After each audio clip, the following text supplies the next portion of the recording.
আসসালামু আলাইকুম ওয়া রাহমাতুল্লাহ। নাহমাদুহু ওয়া নুসাল্লি আলা রাসূলিহিল কারীম, আম্মা বা'দ, ফাআউযু বিল্লাহি মিনাশ শাইতানির রাজীম। বিসমিল্লাহির রাহমানির রাহিম। আজ আমরা পোশাক পরিচ্ছদের সুন্নত সম্পর্কে ডিটেইলস আলোচনা করব। সুতরাং ভিডিওটি প্রথম থেকে শেষ পর্যন্ত দেখার জন্য বিশেষভাবে অনুরোধ করছি। আল্লাহ তাআলা দুনিয়াতে মানুষকে তার প্রতিনিধি বা খলিফা হিসেবে দুনিয়াতে প্রেরণ করেছেন, কিতাব দিয়েছেন, আল্লাহর রাসূল আম্বিয়া কিরাম দুনিয়াতে পাঠিয়েছেন আমাদের দিক নির্দেশনার জন্য। সুতরাং আল্লাহ তার হুকুম নবীর তরিকা মতো যতটুকু আমরা জীবন জিন্দেগি পালন করব, আল্লাহ ততটুকু আমাদেরকে সফলতা দান করবেন। এবং আল্লাহ তার হুকুম নবীর সুন্নত তরিকা হতে যতটুকু আমরা গাফেল থাকবো, অর্থাৎ আমরা পালন করব না, তার জন্য ততটুকুই আমাদেরকে দুনিয়া আখিরাতে পেরেশানিতে লিপ্ত হতে হবে। চলুন তাহলে জেনে নেই যে পোশাক পরিচ্ছদ এর সুন্নতগুলো। রাসূল পাক সাল্লাল্লাহু আলাইহি সাল্লাম সাদা কাপড় পরিধান করতেন, অর্থাৎ সাদা রঙের কাপড় তার খুবই প্রিয় ছিল। অবশ্য তিনি যে কালো রঙের কাপড় পরিধান করেছেন তারও প্রমাণ পাওয়া যায়। জামার সুন্নত সম্পর্কে হাদিসে এসেছে, কুর্তা হুজুর সাল্লাল্লাহু আলাইহি সাল্লামের প্রিয় লেবাস ছিল। কুর্তা দৈর্ঘ্যে হাঁটুর নিচে গোড়ালির উপর পর্যন্ত হয় বাঞ্ছনীয়। সাধারণত হুজুর সাল্লাল্লাহু আলাইহি সাল্লাম এবং সাহাবা কেরাম আজমাইন যে সব জামা পরিধান করতেন তা ফাড়াবিহীন ছিল। অতএব নিসফে সাক, হাঁটুর নিচে গোড়ালির উপর পর্যন্ত গোল জামা পরাই সুন্নত। ফাড়া জামা লম্বা হোক না হোক তা দ্বারা সুন্নত আদায় হবে না। তাহলে আমরা জামার বিষয়ে যেটা শিখলাম যে গোল জামা পরাটাই সুন্নত এবং সেটা হাঁটুর গোড়ালির উপর পর্যন্ত হওয়া, লম্বা হওয়া বাঞ্ছনীয়। এখন আমরা জানব পাগড়ির সুন্নত সম্পর্কে। কালো পাগড়ি ব্যবহার করা মুস্তাহাব, আর শ্যামলা এক হাত বা ততোধিক পরিমাণ হওয়া সুন্নত। পাগড়ির শ্যামলা পিছনের বর্ধিত অংশ, অর্থাৎ পিঠের অর্ধেকের চেয়ে বেশি হওয়ার মধ্যে উলামায়ে কেরামের মতভেদ আছে। সুতরাং শ্যামলা এক হাতের অধিক না হয় উত্তম। পাগড়ি কতটুকু লম্বা হওয়া সুন্নত এর কোনো বিশেষ পরিমাণ নির্ধারিত নাই। অবশ্য তাবারীর রিওয়ায়াতে আছে, হুজুর সাল্লাল্লাহু আলাইহি সাল্লাম পাগড়ি অধিকাংশ সময় 3 হাত, 5 ওয়াক্ত নামাজের জন্য 7 হাত এবং জুমা, ঈদ ও কোনো প্রতিনিধি দল আসলে 12 হাত লম্বা পাগড়ি ব্যবহার করতেন। হযরত উবাদা রাদিয়াল্লাহু আনহু হুজুর আকরাম সাল্লাল্লাহু আলাইহি সাল্লামের বাণী নকল করেন যে, তোমরা অবশ্যই পাগড়ি ব্যবহারকে আঁকড়ে ধরো, কারণ পাগড়ি ফেরেশতাদের প্রতীক। হাদিস শরীফে আছে, পাগড়ি পরে নামাজ পড়লে সব 70 গুণ বৃদ্ধি পায়। হাদিসের বিখ্যাত ভাষ্যকার মোল্লা আলী কারি রহমতুল্লাহ আলাইহ জমঈল ওসাইল শরহে শামাইল গ্রন্থে লেখেন, পাগড়ি ব্যবহার করা সুন্নত, বিশেষত নামাজের সময়। অনুরূপভাবে শোভা সৌন্দর্যের উদ্দেশ্যে পাগড়ি পরা সুন্নত, কারণ অনেক হাদিসে এর ফজিলত বর্ণনা করা হয়েছে। দাঁড়িয়ে পাগড়ি পরা সুন্নত। শ্যামলা পেছনের দিকে ছেড়ে দেওয়া উত্তম, তবে ডাইন কাঁধের উপরে রাখাও জায়েজ, কিন্তু বাম কাঁধের উপর ছেড়ে দেওয়া সুন্নতের খেলাফ।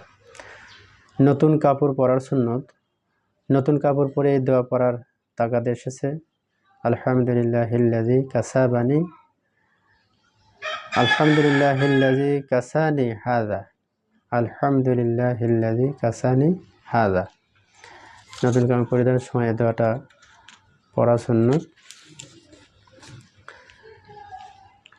এছাড়াও হাদিস শরীফে আছে, যে ব্যক্তি দোয়া পড়বে তার পূর্বের যাবতীয় সগীরা গুনাহ মাফ করে দেওয়া হবে। এখানে আরেকটা দোয়ার কথা বলা আছে, আলহামদুলিল্লাহিল্লাযী কাসানি হাযা রাযাকানি মিন গায়রি হাওলিম মিন্নি ওয়ালা কুওয়া। হাদিস শরীফে আছে যে পরিধানের সময়, কাপড় পরিধানের সময় কাপড় প্রথমে ডান দিক থেকে পরা এবং জুতা ব্যবহারে প্রথমে ডান পা ঢুকানো সুন্নত। কাপড় বা জুতা খোলার সময় প্রথমে বিসমিল্লাহ পড়ে বাম দিক থেকে খোলা। হিসনে হাসিন নামক কিতাবে মুসান্নাব ইবনে আবি শাইবা গ্রন্থের উদ্ধৃতি দিয়ে যে রাত্রি নকল করা হয়েছে তা হলো, কাপড় খোলার সময় বিসমিল্লাহ পড়লে জিন জাতির চোখে পর্দা পড়ে যায়। সুতরাং এই আমলটা আমরা করার জন্য চেষ্টা করব। তহবতের সুন্নত। পাজামা, লুঙ্গি, তহবন্দ ইত্যাদি সবসময় টাকনা বা ঘেরের উপরে থাকবে। টাকনার নিচে কখনো ঝোলানো যাবে না, এতে আল্লাহ তাআলা ভীষণ নারাজ হন। জনাবে রাসূল করিম সাল্লাল্লাহু আলাইহি সাল্লাম টাকনা বা গিরার নিচে ঝুলিয়ে কাপড় পাজামা পরিধানকারীদের সম্পর্কে ইরশাদ ফরমান, যে ব্যক্তি এগুলো টাকনির নিচে পরিধান করবে, আল্লাহ তাআলা তার প্রতি রহমতের দৃষ্টিতে তাকাবেন না। সুতরাং আমাদের সমাজে অনেক ভাইদেরকেই এটা দেখা যায়, তারা লুঙ্গি বা প্যান্ট তারা গিরের নিচে পরে। সুতরাং এই আমলটি থেকে আমরা পরিধান করব সবসময় উপরের দিকে, ঘিরে বা টাকনুর উপরে আমরা কাপড় পরিধান করার জন্য চেষ্টা করব। টুপির সুন্নত, পাগড়ির দুপাট্টার নিচে টুপি রাখতে হবে। যে ব্যক্তি টুপি ব্যতীত পাগড়ি পরল, সে সুন্নতের বিপরীত কাজ করল। এমত অবস্থায় যদি মাথার মধ্যভাগ খোলা থাকে, তাহলে তার নামাজও মাকরুহ হবে। এজন্য টুপি পরার পরে পাগড়ি পরতে হবে। হাদিসে আছে, সাহাবায়ে কেরাম টুপি মাথার সঙ্গে লেগে থাকত। এজন্য আকাবের দিনের মধ্যে 5 কল্লি বিশিষ্ট টুপির প্রচলনও দেখা যায়। লুঙ্গির সুন্নত, লুঙ্গি ও তহবন্দের অনুরূপ পরা যেন হুজুরের সুন্নত আদায় হয়। এবং রাসূল সাল্লাল্লাহু আলাইহি ওয়াসাল্লাম এটা বলেছেন, তোমাদের কাফেরদের মধ্যে পোশাকে পার্থক্য যেন সূচিত হয়। লুঙ্গি এ নিয়তে পড়তে হবে যে সরদার জাহান হযরত পাক রাসূল করিম সাল্লাল্লাহু আলাইহি ওয়াসাল্লাম অধিকাংশ সময় লুঙ্গি পরিধান করতেন। বালিশ, এমন বালিশ ব্যবহার করা যার ভিতরে বৃক্ষের ছাল ভরা থাকে, আর যদি খেজুরের ছাল ভরা থাকে তাহলে তো অধিক উত্তম। এই সমস্ত সুন্নতগুলো খুবই দুষ্কর, কারণ আধুনিক সমাজে আমরা বসবাস করি এই সমস্ত সুন্নত থেকে অনেকটাই দূরে। যদি কেউ এই সুন্নতগুলো আদায় করতে পারে, তাহলে সে অনেক ভাগ্যবান এবং তার দ্বারা রাসূল করিম সাল্লাল্লাহু আলাইহি ওয়াসাল্লাম একটা সুন্নত জাগ্রত হলো, সে রাসূল করিম সাল্লাল্লাহু আলাইহি ওয়াসাল্লামের খুব কাছেই অবস্থান করবে। স্ত্রীলোকগণ এমন কাপড় পরবে যার আস্তিন জামার হাতের কবজি পর্যন্ত এসে পৌঁছে যায়। যেসব স্ত্রীলোক এমন জামা পরে যার আস্তিন হাতের কুনি পর্যন্ত থাকে, এরা ভীষণ গুনাহগার হবে। তাদের এরূপ কাপড় পরা উচিত নয় যাতে শরীর দেখা যায়। হাদিসে আছে, এসব স্ত্রীলোককে কিয়ামতের দিন এমন অবস্থায় উঠানো হবে যে তাদের দেহে কোনো কাপড় থাকবে না। মুসলমানগণ এই অত্যাবশ্যকীয় মাসআলাগুলো নিজ পরিবারস্থ স্ত্রীদেরকে শিক্ষা দেওয়া জরুরি। বর্তমান নারী সমাজে বেপর্দাগিরির যে অভিশাপ এমনভাবে ছড়িয়ে পড়েছে যার কোনো ইয়ত্তা নেই। জনাবে রাসূল করিম সাল্লাল্লাহু আলাইহি ওয়াসাল্লাম ইরশাদ ফরমান, আমি ইহকাল ত্যাগ করার পর পুরুষদের জন্য নারীদের ফিতনার চেয়ে বড় ক্ষতিকর আর কিছু ছেড়ে আসেনি। প্রিয় মা বোনেরা, শুধু তোমাদের দেহ, গলার আওয়াজ ও গহনার আওয়াজই পরপুরুষকে হেফাজত করতে বলা হয়নি, বরং তোমাদের দেহের সুগন্ধি পর্যন্ত যেন গায়রে মাহরাম পরপুরুষ পর্যন্ত না পৌঁছে সেদিকে খেয়াল রাখাও অবশ্য কর্তব্য। হাদিসে আছে, যে নারী সুগন্ধি ব্যবহার করে পরপুরুষের নিকট দিয়ে অতিক্রম করে সে ব্যভিচারিণী। সুতরাং কতটুকু ভয়ের কথা! এই সমস্ত বিষয়গুলো আমাদেরকে সতর্কতার সহিত পালন করতে হবে। আংটি পরার সুন্নত, পুরুষদের জন্য 4.5 মাসা 6 আনা পরিমাণ রূপের আংটি ব্যবহার করা জায়েজ, কিন্তু স্বর্ণের আংটি ব্যবহার করা সম্পূর্ণ হারাম। পুরুষ কখনো যেন তা ব্যবহার না করে। এমন অনেক লোক দেখা যায় যারা অনেক বেশি ওজনের আংটি পরেন, বরং কেউ কেউ তো 2টি এমনকি 4টি পর্যন্ত আংটি ব্যবহার করেন। তাদের এই অভ্যাস পরিত্যাগ করা উচিত, কারণ অলঙ্কারিত প্রকৃতপক্ষে নারীদের সৌন্দর্য বৃদ্ধির একটা উপকরণ। মোট কথা 4.5 মাসের অধিক পরিমাণে রূপের আংটি পরা পুরুষদের জন্য নাজায়েজ। চুলের সুন্নত তরিকা, যার মাথায় চুল আছে সে মাঝে মধ্যে চুল ধৌত করবে, চিরুনি দ্বারা আঁচড়াবে, কিন্তু প্রতিদিন মাথার চুল ও দাড়িতে চিরুনি ব্যবহার না করাই উত্তম, বরং 3য় দিন করবে, অর্থাৎ কখনো কখনো চিরুনি না করেই এমনই ছেড়ে দিবে। মাথায় চুল রাখতে হলে হয়তো বা কানের অর্ধেক পরিমাণ কিংবা কানের লতি অথবা কাঁধ বরাবর রাখতে হবে। এটি চুল রাখার সুন্নত তরিকা, যাকে জুম্মা, লিম্বা ও ওফরা বলা হয়।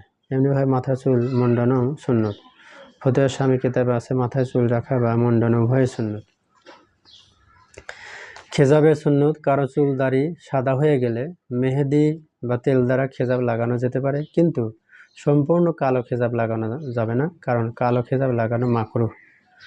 হযরত ইবনে আব্বাস রাদিয়াল্লাহু আনহু বর্ণিত, হুজুর পাক সাল্লাল্লাহু আলাইহি ওয়াসাল্লাম ইরশাদ ফরমান, আখিরি জামানায় কিছু লোক কালো খেজাব দ্বারা নিজেদের চুল দাড়ি ইত্যাদি কবুতরের গলার ন্যায় কালো করে ফেলবে। এরা জান্নাতের খুশবু পর্যন্ত পাবে না। জান্নাত পাওয়ার তো দূরের কথা। আবু দাউদ শরীফ মিশকাত শরীফের 382 নম্বর পেজে এটা বলা হয়েছে। মিশকাত শরীফের শরাহ মিরকাতে আছে, ইমাম নববী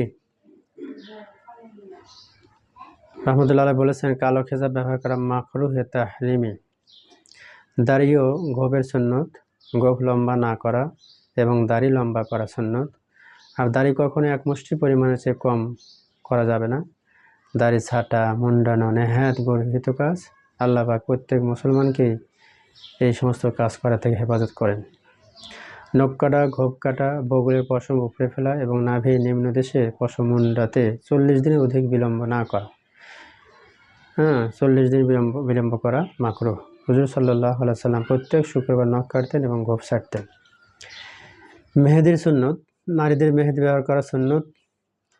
আলোচ্য বিষয়ের একটি বিশুদ্ধ হাদিস দ্বারা সুপ্রমাণিত, যা আবু দাউদ শরীফে উল্লেখ আছে।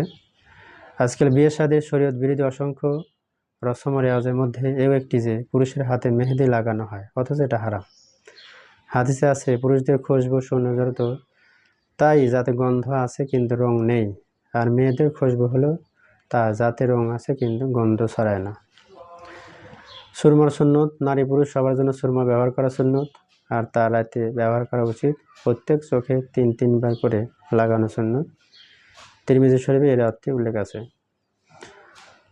খুরদ কার্যের সুন্নত, পুরো মাথায় চুল সমান করে রাখা অথবা মুন্ডে ফেলা উভয় সুন্নত। একদিকের চুল খাটো করে অন্য দিকের চুল লম্বা রাখা না যায় এবং সম্পূর্ণ হারাম। মুসলমানদের উচিত এসব থেকে বেঁচে থাকা।